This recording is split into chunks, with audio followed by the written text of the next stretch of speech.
Bonjour, je suis vraiment ravie de vous retrouver pour évoquer un sujet que je trouve aussi très passionnant, le thème des croyances et le fabuleux pouvoir qui est associé aux croyances.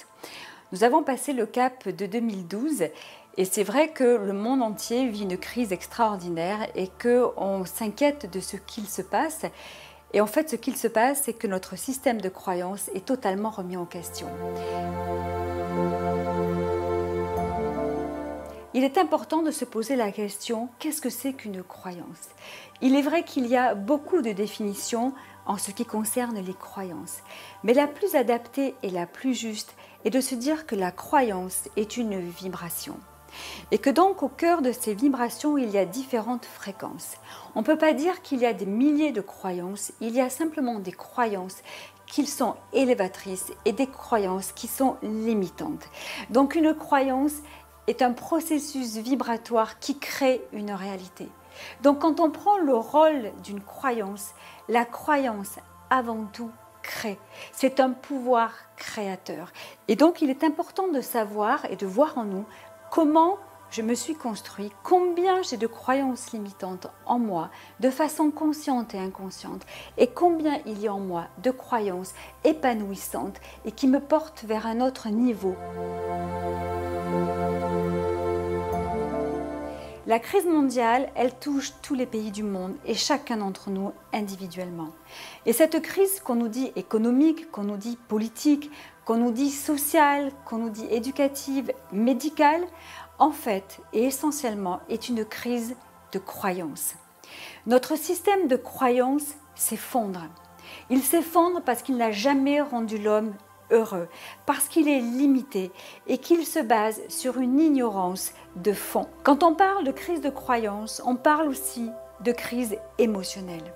Les deux vont absolument de pair. On ne peut pas parler de croyance sans parler d'émotion. Alors on nous a fait croire aussi que les pensées étaient beaucoup plus puissantes que les émotions. Or, on se rend compte aujourd'hui, quand je dis on, c'est la science, c'est tous les scientifiques qui se sont penchés sur le pouvoir des émotions, on sait aujourd'hui que les émotions sont 5000 fois plus puissantes que les croyances. Quand on va travailler sur les croyances, on va forcément aussi travailler sur notre système émotionnel. Donc toutes les émotions que nous avons vécues de manière individuelle ou collective ont été générées par des croyances qui n'ont jamais vraiment porté l'homme au centre de sa divinité, de sa beauté et de sa splendeur. On nous a fait croire tant de choses de façon consciente et inconsciente qu'aujourd'hui, pour construire ce nouveau monde, il nous est demandé de dissoudre absolument notre ancien système de croyances.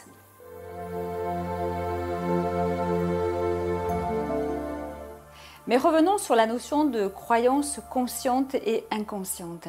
Aujourd'hui, les scientifiques, et particulièrement Bruce Lipton, qui est vraiment un chercheur très pointu en matière d'émotion et du pouvoir émotionnel, nous dit qu'il y a en nous deux parties, la partie subconsciente et la partie consciente, et qu'en fait, ce qui dirige notre vie, c'est la partie subconsciente.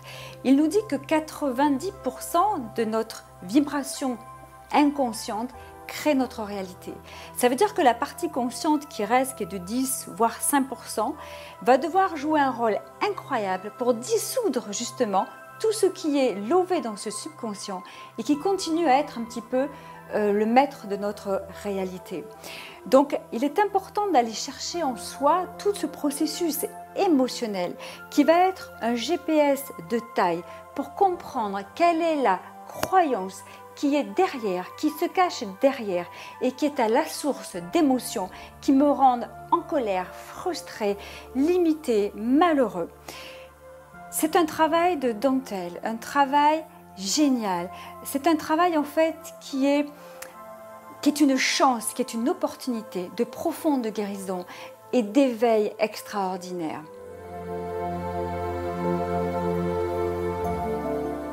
Au-delà du fait qu'il y ait des croyances conscientes et inconscientes, il est fondamental de considérer qu'il y a surtout des croyances alliées et des croyances ennemies.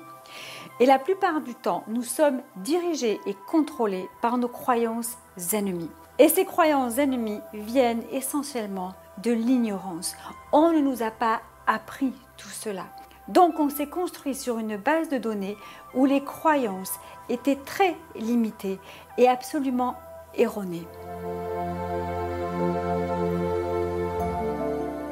On a toujours cette épée de Damoclès de se dire « je ne peux pas décevoir ». Or, la personne que l'on déçoit, c'est soi-même. Personne d'autre ne peut choisir à votre place la croyance qui vous fait du bien ou la croyance qui vous fait du mal. Si je me dis oui, mais je ne veux pas blesser, je ne veux pas faire peur, c'est que je donne encore mon pouvoir à l'extérieur.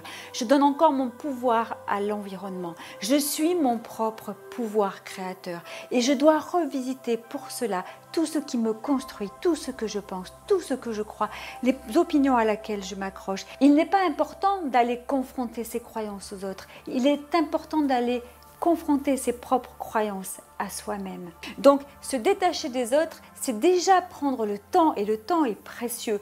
Non pas de se dire que pense l'autre, que ressent l'autre, parce que je suis absolument à 100% responsable de ce que je pense. Je suis à 100% responsable de ce que je ressens. Personne d'autre que moi n'est responsable de ce que je vis. Personne d'autre que moi n'est responsable de ma réalité.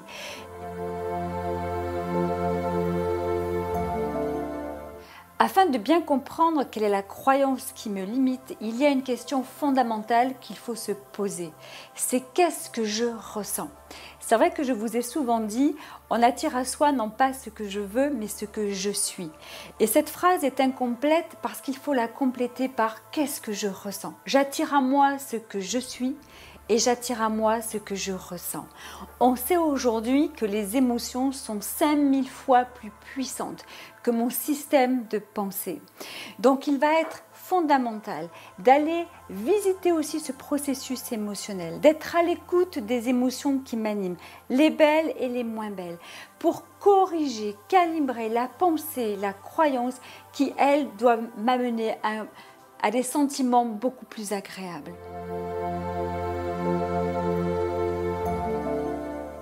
Tout ce processus va m'amener aussi à reconstruire ce que je suis et à reconsidérer la croyance de ce que je suis. Parce que j'attire non pas ce que je veux, j'attire ce que je suis et ce que je ressens. J'attire aussi ce que je suis dans le système de croyance qui bâtit ce je suis. Aujourd'hui, on sait que le rôle des croyances est colossal parce que nos croyances créent la réalité. Elle crée une réalité collective et individuelle. Souvent, on dit que le verbe est créateur, mais le verbe est le reflet de la croyance. Le verbe va entraîner une succession d'émotions, une succession de vibrations qui vont créer la matrice de notre réalité et de ma réalité. Très souvent, dans les stages, j'entends les gens dire « oui, mais c'est dur ». Et cette croyance érige entre vous et votre réalité à laquelle vous aspirez un mur de champ vibratoire qui vous empêche de vivre ce que vous voulez vivre. Si vous croyez que c'est dur, ça sera dur. Il est essentiel de comprendre que chaque pensée est une vibration qui crée une réalité, que chaque émotion est une vibration qui crée une réalité encore plus puissante.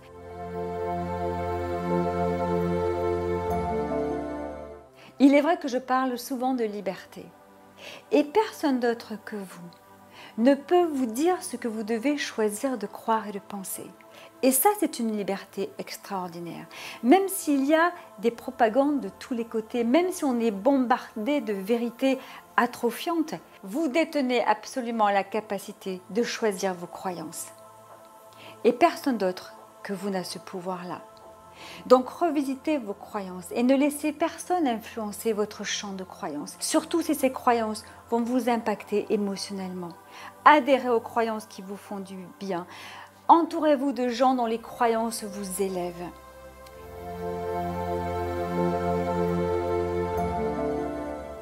Saint Germain nous dit « Soyez audacieux.